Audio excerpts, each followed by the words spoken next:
All right, how's it going, everyone? Welcome to the fifth episode of American Memoirs. I'm your host, Bo Gersnich, the dude cuckoo enough to spend 2 years reading all the U.S. presidential memoirs, and now I'm here to share some interesting stories and perspectives from my studies. I hope that you enjoy it.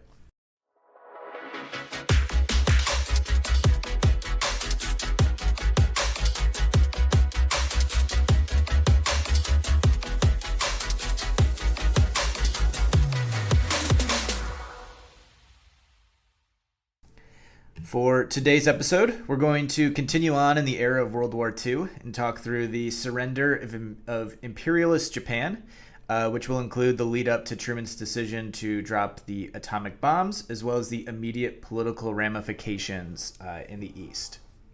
So, to start off, for those who don't know him, President Harry Truman did not have the desire to be President Harry Truman. Truman was a senator from Missouri for 10 years leading up to the election of 1944. And he generally did enjoy that role, and he found a lot of success within it. In 1944, President FDR, which is Franklin Delano Roosevelt, was poised to run for an unprecedented fourth term as president.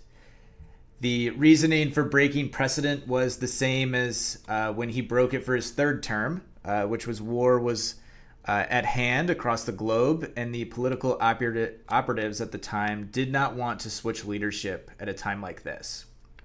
So his running mate in the prior election of 1940 was Henry Wallace, who, if you do not know him, he was a staunch liberal and a bit of an outsider.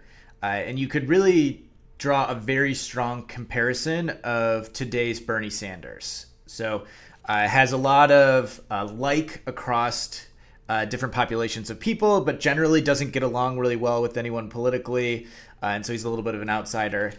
Wallace was picked for FDR's VP role for the third term when his original vice president challenged him to be president, which obviously hard to come back from. So they had a successful term together, but Wallace had been shaking the political establishment, and his liberal policies at the time, and the 30s and 40s, would have still been considered liberal in today's day and age, which means the political establishment did not like him. They did not want him around, and they were also, that political establishment had been operating under the assumption that should FDR win this fourth election, this fourth term, he would die in office. And they made that decision, and they made that inference because his health and his body were visibly bad, and his mind was kind of going with his body. The war had taken a really strong toll on FDR. He had been basically the main point of contact. All of the foreign policy was essentially going through FDR at the time, and he had been smoking like 2 packs of cigarettes a day, and so the guy was not well. And so the establishment could not tolerate a figure like Wallace ascending to the presidency.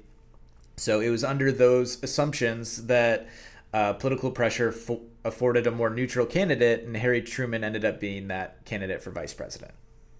So the election was really a breeze for them. The Democratic ticket won by over 3 million votes. And so for 82 days, Truman served as vice president, which was from January 20th to April 12th, 1945, before FDR did in fact pass. His untimely death occurred 82 days into that fourth term. And Truman will self-admittedly say he didn't do a whole lot as vice president. He didn't have much time. There wasn't, I think he only met with FDR a couple times before suddenly he was thrust into the presidency. As president, Truman would be tasked with probably more than any president had been before him. So he was basically going to have to deal with a lot and make a lot of decisions. Reason being is the situation in Europe at the time that Truman ascended to the presidency was pretty much assured victory. So the Italian puppet state, which was the Italians surrendered once, and then Hitler and the Nazis came in, established a puppet state, and that puppet state surrendered a second time. And they did that on May 2nd, 1945, which was 20 days after Truman took over, which was followed 6 days later with the German surrender in Europe. So thus, the war in Europe ended, and it was only actually the night before VE Day, which was Victory in Europe Day, that Truman had moved into the White House. So FDR, legendary figure. He had been the embodiment of American leadership for over a decade, and the end of the war in Europe was very much his accomplishment, but it was up to Truman to pick up the pieces and finish up the war in the Pacific. So, in the war in the Pacific, that probably was Truman's largest priority at that time. He really needed the war to be over, and he knew with the current information at hand that in order to achieve that, it was going to be mass bloodshed. So the question at hand was, whose blood was that going to be? Truman, when he came into office, was keen to meet with the Soviets as soon as possible to try and convince them into the Pacific theater of the war. Part of that is, the share of blood that was going to be shed for this, and part is the continuance of the promise that Joseph Stalin had made to FDR to get into that war after the Germans had surrendered in Europe. So the Soviets at the time had two conflicting promises to the two sides of fighting in that Pacific theater. To the Americans and to the British, they promised that they would enter the war within 3 months of the end of hostilities in Europe. Whereas to the Japanese, they had signed a non-aggression pact that was not set to expire until April 13th, 1946. That was going to be about a year after the events transpiring in this period that we're looking at. So it happened that the Russians were also really, they were itching to meet as well.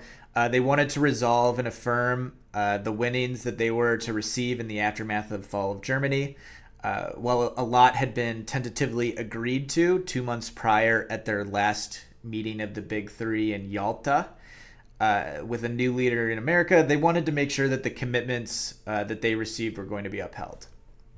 So, cue the Potsdam Conference. The Potsdam Conference was going to be the third and final of the Big Three conferences between the Soviets, the United Kingdom, and then the United States in World War II. Going into Potsdam Conference, the Soviets had a tentative start date for their own attack on Japan for August 20th through the 25th of 1945. They had committed, again, 3 months after the Germans surrendered, they would join that theater, and so it's a good note to make that their goal right now is going to be August 20th to the 25th as some type of entering of the war. But during this meeting, Truman was really much the new guy on the block, as Winston Churchill, the United Kingdom's prime minister, and Joseph Stalin from the Soviet Union, they had been at the previous two conferences in Tehran and in Yalta, they had known each other. They had been the leaders throughout the entire war effort, and so they understood what was going on like the back of their hand. They had lived it for many years. So in a move of cordiality, they decided to make Truman the chair of the conference. And so when the three met in Potsdam, the parties' main priorities could probably be outlined as such. So again, the United States wanted the Soviet Union to join the war in the Pacific to save as many American lives as possible. The Soviet Union wanted to solidify its territorial and resource acquisitions, including for their new client states. And then the British were seeking to prevent the Soviets from filling that power void and taking over Europe, retaining as much as they could of the British 1920s vast empire, which had been the largest in history. So the start of the surrender of the Japanese can really be pinpointed to this conference. Potsdam went on for about 16 days, and you could split that up in two different parts. The first part of the conference kicked off, and the agenda was set on the topics the Big Three wanted to discuss. They were as follows: the establishment of a Council of Foreign Ministers, what to do with control of occupied Germany and its disarmament, denazification, and of its people and economic controls and anything of the like. They wanted to discuss what to do with the reorganization of Romania and Bulgaria. They wanted to talk about a revision to the policy towards Italy, the Polish question, a division of the German fleet, and reparations to be paid to the winners of the war. Russia wanted to talk about trusteeships for itself under the UN Charter. They wanted to as well talk through the relations with Axis satellite states such as Hungary. They were to discuss the Franco regime in Spain, the question of Tangier in Morocco, and then the former French colonies of Syria and Lebanon. So a lot of territory, a lot of countries, things that they were basically going to try and discuss and make a decision on before official peace conferences could make it. So they were basically just wanting to make a united front between the three most powerful countries and the three basic winners of this war. We wanted to kind of decide the peace before the peace could be decided on.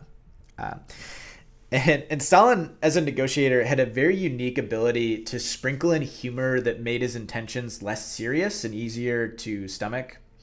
So as an example from that first day of the conference was when Stalin had called out Churchill for not wanting to give Russia her fair share of the German fleet. The fleet being their boats and vessels and things like that. So Churchill came back and said that the entire fleet should be destroyed as weapons of war were horrible things and the capture of the vessels should be sunk. So Stalin hit back again and said, let's just divide it. If Mr. Churchill wishes, he can sink his share. So that was kind of the dry humor that diffused a lot of the arguments over the course of those 16 days. But after the first day, Truman was basically, he was relatively confident about how the conference was going to go. He knew from the start, because of Russia's immense losses, which were accounting of millions of people, probably about 15% of their entire population, they were going to want immense consideration from the losers of the war. And he could also surmise that the British intentions, who were attempting to restore their previous empire, they could feel that pressure coming on as well. So an example of that included Churchill wanting to strengthen British dominion in the Mediterranean, as their trade route from British India to England was being subtly compromised. So he could see that the two countries' desires had potential to conflict with each other, and the Americans, again, they really just wanted the war to end. They were funding it and sick of funding it and providing most of the resources for free through the Lend-Lease Act, and had Americans dying day after day. And so this war needed to end on both fronts. So the first day goes without a hitch. They decide that agenda, see what they're going to talk through. But what Truman did not share on that first day was that on the day prior, he had received word in a coded message from the U.S. that the first atomic bomb test had succeeded. Although development was years in the making for that bomb, it was generally a very new concept to him as a person, as it was top secret, and as vice president, he wasn't allowed to know about it. As a senator, he wasn't allowed to know about it. So generally, this atomic bomb, this whole concept, it was really only about 3 months old in Truman's mind.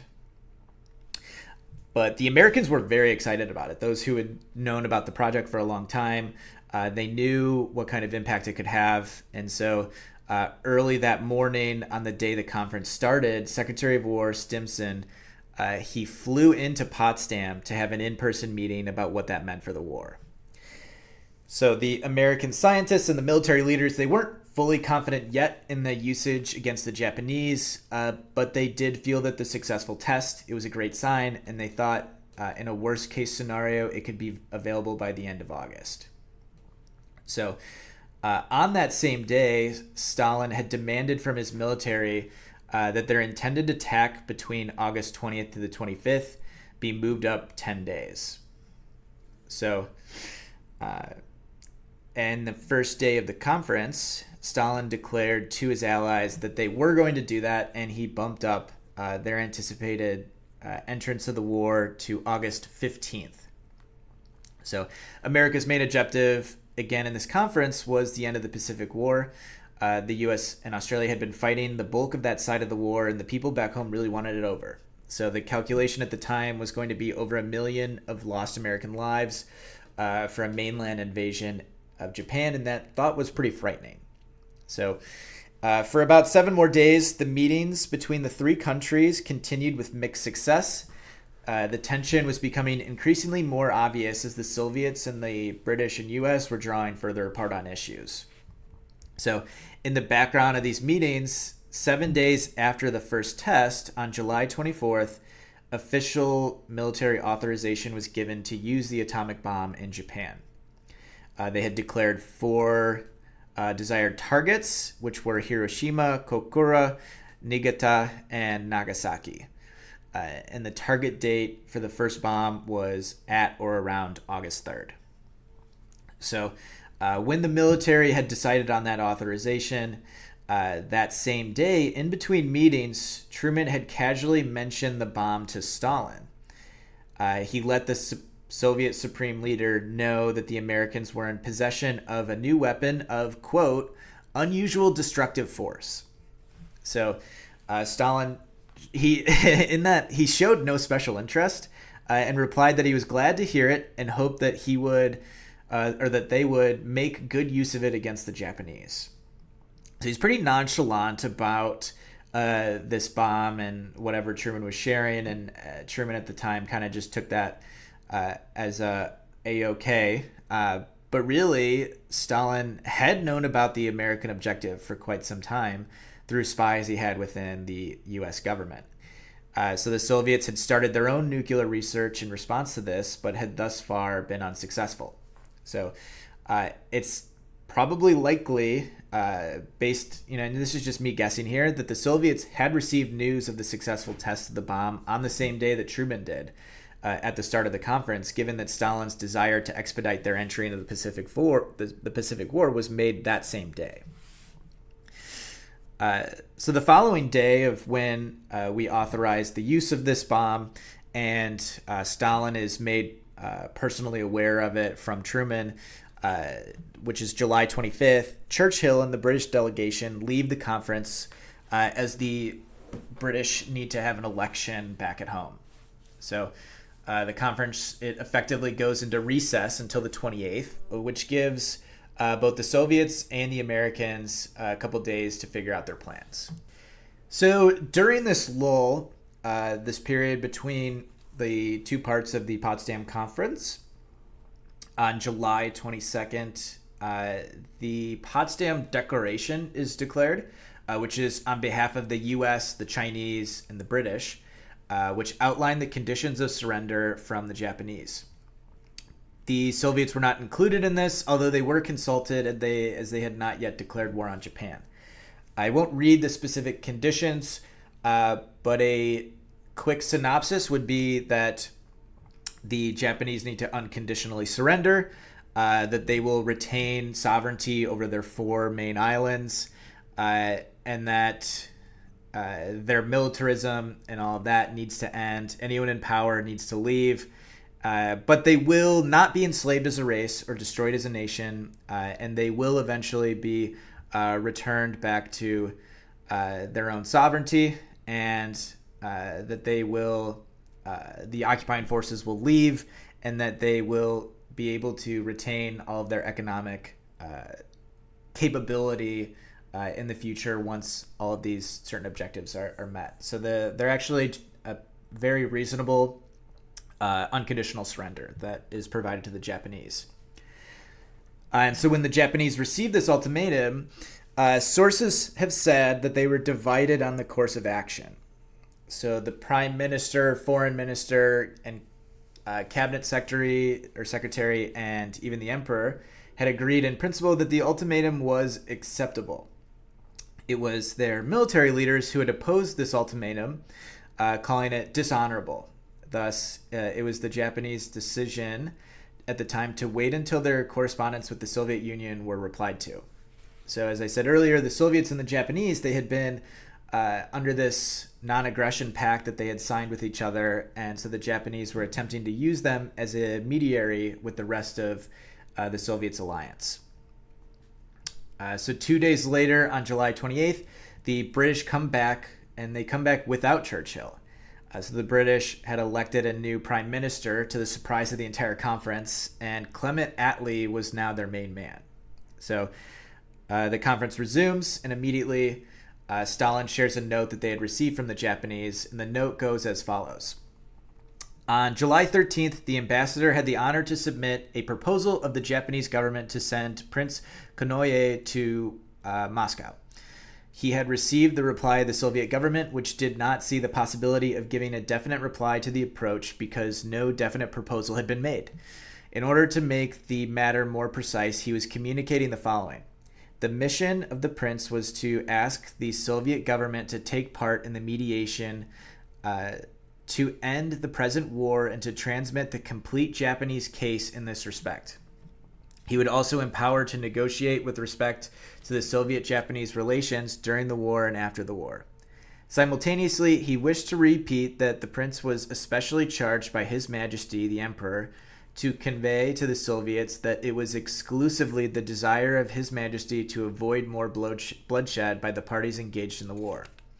In view of the foregoing, he had hoped that the Soviet government would give favorable attention to his request and would give its consent to the arrival of the mission.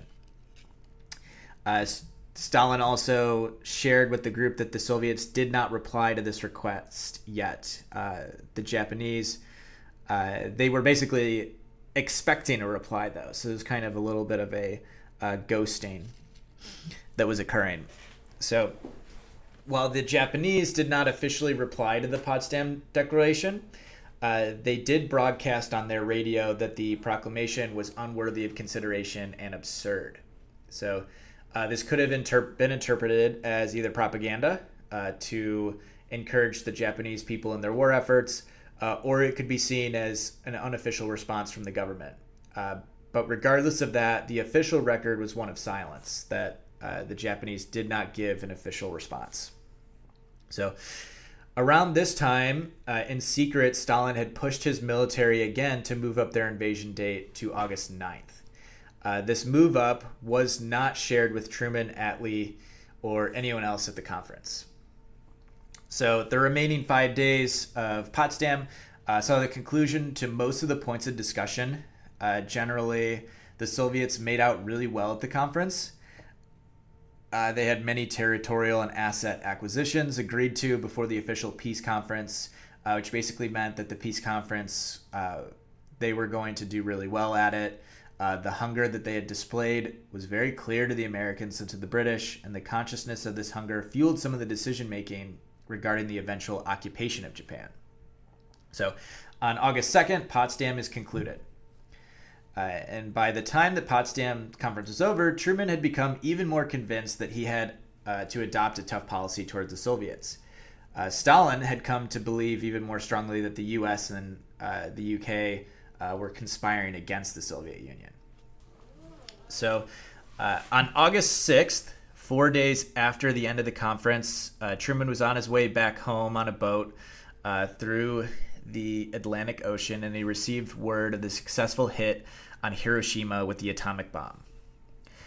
Reports concluded at a complete success. The city had been duly destroyed. Specifically, it was stated, results clear-cut success in all respects, visible effects greater than in any test. And they were correct. The results of the bombs were absolutely devastating. Around 100,000 people would perish from the bomb, and the full scale of the brutal impact on the surrounding populations, it really wouldn't be understood for many years. But the damage was definitely clear. So the Americans gave the Japanese 3 days to make a decision based on that first bomb. The Japanese did not make a decision, however, as they were still holding out for a peace settlement brokered by the Soviets. It's important to note that prior to the first bombing, there had been 66 other Japanese major cities, which would be cities greater than 100,000 people, that had been either partially or completely destroyed by regular bombing tactics. And Hiroshima was actually the second greatest in destruction, with the fire bombings of Tokyo destroying more and killing more. So the Soviets, though, they did make a decision based on this bomb. And they began their invasion of the occupied area of Manchuria, which was a portion of China, on August 9th. They broke their non-aggression pact with Japan.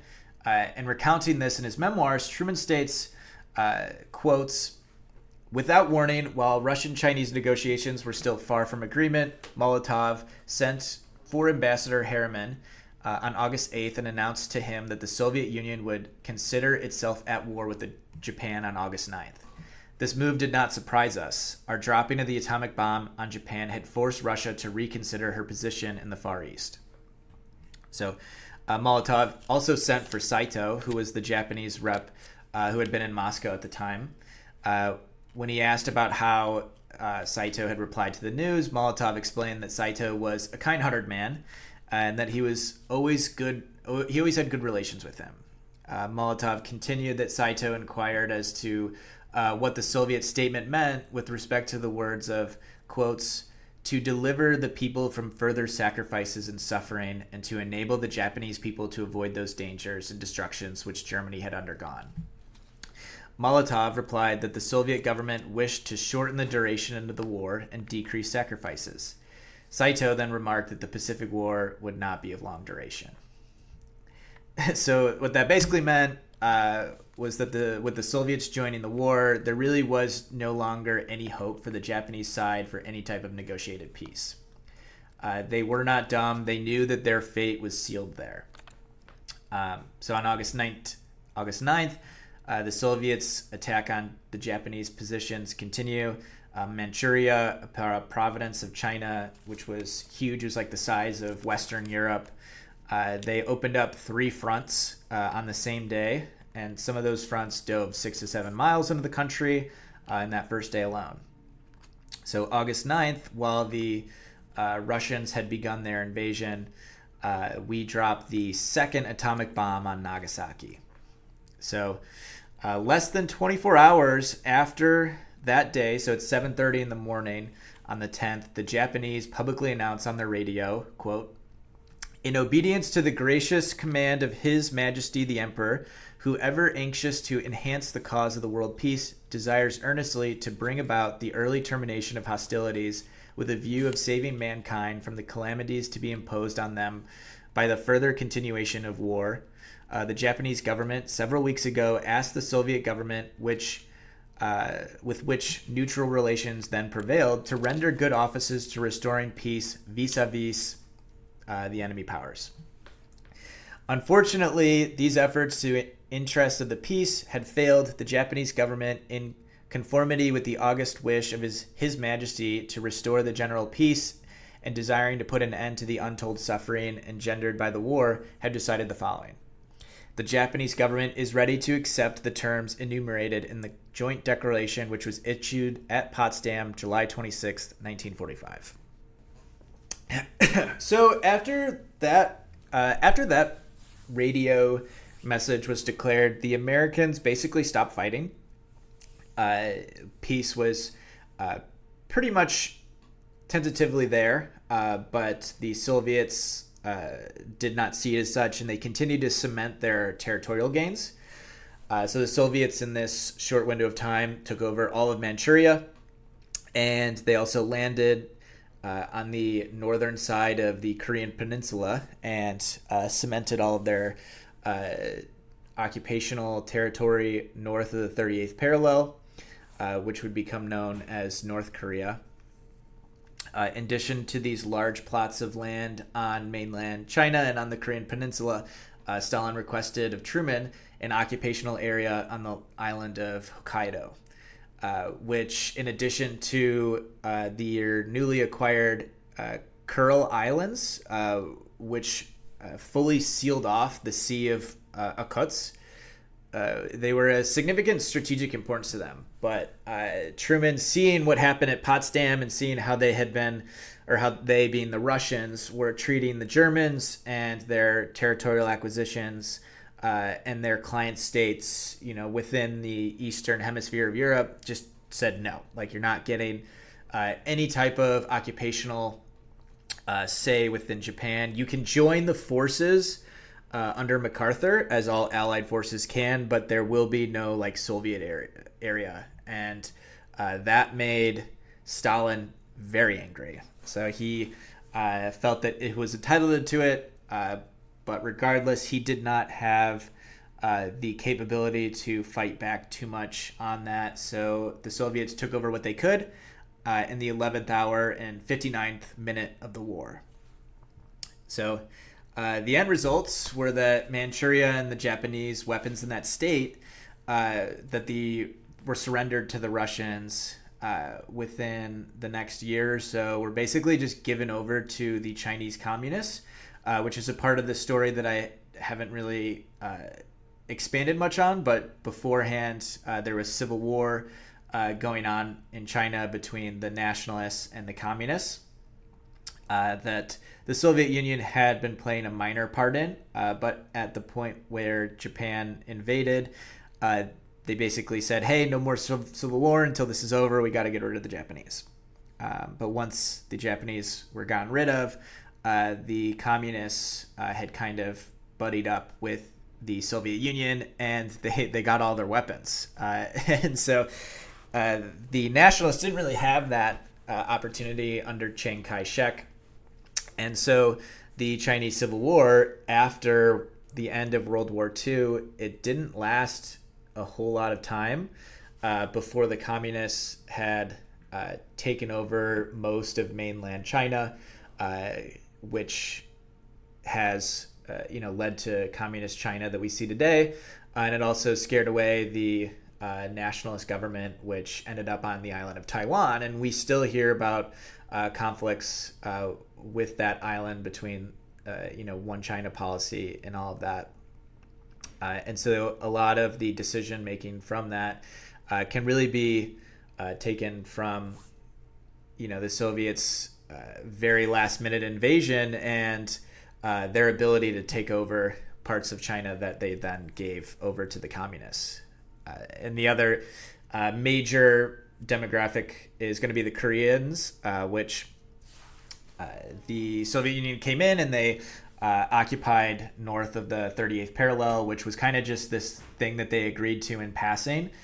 But it ended up being 5 years later. That parallel proved very difficult. The Korean War begins, and much more bloodshed occurs, and we have another, political standoff that to this date in 2023 is still, happening. So I think after reviewing all of this and talking through it, there's some questions that we could think about. Number one is going to be, what was more impactful to the Japanese surrender? Was it the dropping of the atomic bombs, or was it the Russian invasion? So the second question, kind of a follow-up to the first, would be, would Japan have surrendered at the same time if the Soviets invaded on their original start date? So basically, with the bombs being dropped on those 2 days, would the 10th have been when that radio frequency was sent out? Third, final question regarding that topic is, would the Japanese have surrendered if the Soviets had just said no to the request to broker peace and not just left them hanging or left them ghosted? As well as there's a couple of questions about Potsdam and how that transpired and how it kind of set the basis for the Cold War. If FDR and Churchill had completed the Potsdam Conference, would the results have been any different? Or did the tension that would lead to the Cold War have been avoided if leadership from the first two conferences had been retained? And then the final question I would pose is, how much of modern history in Asia was decided in that 24-hour period of August 8th, 1945, as the Russians entered the war in the last hour and made their territorial acquisitions that they did? So, cool. Well, thank you very much for listening. I hope that this was interesting and a good dive into the Japanese surrender. As always, thank you so much for listening. And looking forward to talking to you again soon.